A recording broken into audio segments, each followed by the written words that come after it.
السلام علیکم دوستو، آج خاص پیغام ہے آپ کے لیے کہ ہم مسلمان ہیں، اللہ نے مسلمان بنایا ہے، لیکن مسلمان کی کیا تعلیم ہے، اسے کیا درس دیا ہے قرآن اور حدیث کے اندر، اس کی تعلیم کتنی ضروری ہے، یہ آپ اندازہ لگا رہے ہوں گے۔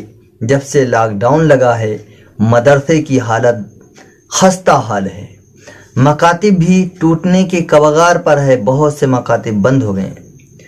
عوام جو سینکڑوں روپے اپنے بچوں کے پیچھے روزانہ برباد کر دیتی ہیں، لیکن مکتب میں، مدرسے میں 10 روپیہ روز کا 20 روپیہ دینا انہیں ناگوار لگتا ہے، کیونکہ اس کی اہمیت نہیں معلوم ہے۔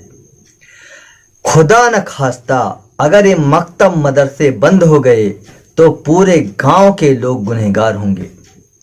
مکتب مدرسے کا چلانا، اس دین کی تعلیم حاصل کرنا اور دلانا، یہ واجب ہے، ضروری ہے، فرض کفایہ ہے۔ سارے کے سارے، ساری کی ساری بستی گنہگار ہوگی اگر ایسا ہوتا ہے۔ تو دوستو، ہم اندازہ لگائیں کہ جس مکتب میں، مدرسے میں قرآن پڑھایا جاتا ہو، درود شریف پڑھایا جاتا ہو، دعائیں پڑھائی جاتی ہوں اور دینیات سکھایا جاتا ہو سکتا ہے کہ ہمارا پیسہ اسی جگہ لگے اور ایک کلمہ بھی قبول ہو جائے تو ہمارے نجات کا ذریعہ بن جائے گا۔ عوام اتنی بیزار ہے کہ دین کی کوئی فکر ہے ہی نہیں۔ ہم اپنے کو نہیں دیکھتے، ہم دین کی کتنی خدمت کرتے ہیں، نماز پڑھتے ہیں، روزہ رکھتے ہیں، یا کتنی امداد کرتے ہیں، دوسرے کی طرف ہم انگلی اٹھاتے ہیں۔ نہ تھی جب تلک ہمیں اپنی خبر رہے دیکھتے اوروں کے عیب و ہنر، پڑی اپنی برائیوں پہ جو نظر تو نگاہ میں کوئی برا نہ رہا۔ ہم اپنی حالت درست کرنے کی فکر میں نہیں رہتے، دوسرے پہ انگلی اٹھانے کی فکر رہتی ضرور ہے۔ اگر ہمیں اپنی فکر ہو جائے، ہم اپنے حالات درست کر لیں، ہمارے اندر دین کی رغبت پیدا ہو اور مدرسے مکتب کی امداد جو ہو سکے حتی الوسع کریں، ہو سکتا ہے یہی نجات کا ذریعہ بن جائے۔ تو دوستو، مکاتب مدارس کی حالت بہت خستہ حال ہے۔ ویسے بھی مکتب مدرسے میں پڑھانے والے کی تنخواہ بہت ہی کم ہوتی ہے، حالات کے حساب سے بہت ہی کم ہوتی ہے۔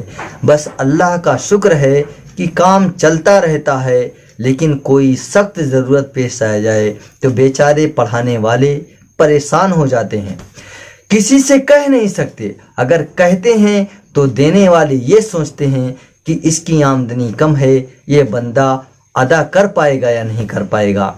یہ ایسے مسائل پیش آ جاتے ہیں، دینے والا بھی ہچکچاتا ہے۔ خیر، اللہ سب کو دین کی فہم عطا فرمائے، لیکن آپ اپنی کمائی میں سے جتنا بھی ہو سکے مکتب مدرسے میں لگائیں۔ اس لیے نہیں کہ ہمارا بچہ پڑھتا ہے یا نہیں، ہمارا پیسہ کام آئے گا یا نہیں، آپ اس لیے لگائیں کہ ہم علم دین زندہ کرنے کے لیے دے رہے ہیں۔ یہ پیسہ جو ہمارے لگ رہا ہے، علم دین زندہ کرنے کے لیے ہم دے رہے ہیں۔ ہم اپنی نیت یہ کر کے دیں، اللہ تبارک تعالیٰ اگر ایک کلمہ بھی قبول ہو گیا تو کل قیامت کے دن آپ کی نجات کا ذریعہ بن جائے گا۔ انشاءاللہ آپ سے امید ہے کہ اس پیغام کو خوب عام کریں گے تاکہ عوام اس بات کو سمجھے۔ اور آج بہت سخت ضرورت ہے مکتب مدرسے کی امداد کرنے کی۔ جیسے ہم 100 روپیہ کماتے ہیں تو 5 روپیہ ضرور اس میں سے نکالیں مکتب مدرسے میں دینے کے لیے، کیونکہ مکتب مدرسے ہی سے دین زندہ ہے اور یہیں سے اس کی آبیاری ہوتی ہے، یہیں سے اس کی پاسبانی ہوتی ہے۔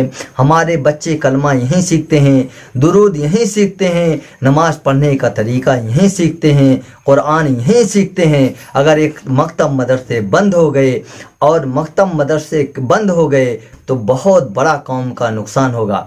ہمارے بچے پڑھیں نہ پڑھیں، لیکن ہم مدرسے میں علم دین زندہ کرنے کے لیے، علم دین زندہ رکھنے کے لیے ضرور امداد کریں۔ انشاءاللہ آج سے ہم اس پر عمل کریں گے اور اس پیغام کو خوب عام کریں گے تاکہ لوگ اس بات کو سمجھیں۔ ہم کسی کو نہ دیکھیں، اگر مینجمنٹ صحیح نہیں ہے، انتظام کار صحیح نہیں ہے، منتظم صحیح نہیں ہے، ناظم صحیح نہیں ہے، تو قوم کی امانت ہوتی ہے مکتب مدرسے، اس کی اصلاح کی فکر کریں اور مکتب مدرسے سے بیزاری نہ ظاہر کریں۔ اس سے ہمارا لگاؤ ہونا چاہیے، کیونکہ یہ نہیں رہیں گے تو ہمارے بچے اندھے بہرے گونگے ہو جائیں گے، دینیات نہیں جانیں گے تو اس پر عمل کیسے کریں گے، اور جب جانکاری نہیں ہوگی تو ہر گمراہ فرقہ ان کو کسی بھی راستے پر ڈال سکتا ہے اور بھٹکا سکتا ہے۔ وما توفیقی الا باللہ۔ دوستو، امید ہے کہ یہ بات آپ کو خوب سمجھ میں آئے گی اور آپ اس کو خوب جم کر شیئر کریں گے۔ السلام علیکم ورحمۃ اللہ۔